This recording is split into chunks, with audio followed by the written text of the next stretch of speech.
अस्सलाम वालेकुम नाज़रीन, अब तक की सबसे बड़ी खबर से हम आपको आगाह करने जा रहे हैं कि बांग्लादेश क्रिकेट बोर्ड के सरबराह ने पाकिस्तान क्रिकेट टीम को T20 की विनिंग ट्रॉफी क्यों नहीं दी। मुकम्मल तफसील जानिए इस वीडियो में, लेकिन उससे पहले अगर आप हमारे चैनल पर न्यू आए हैं तो हमारा चैनल सब्सक्राइब करके घंटी के बटन को प्रेस कर दें ताकि हर आने वाला नोटिफिकेशन आपको मिलता रहे।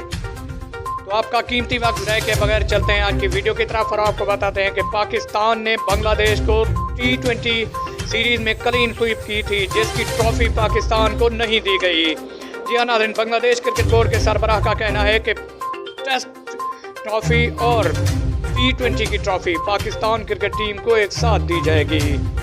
याद रहे कि पाकिस्तान ने बांग्लादेश को 3 मैचों की सीरीज में व्हाइट वॉश किया था। पाकिस्तान और बांग्लादेश के दरमियान पहला टेस्ट मैच 26 नवंबर से खेला जाएगा, जबकि दूसरा टेस्ट मैच 10 दिसंबर से खेला जाएगा।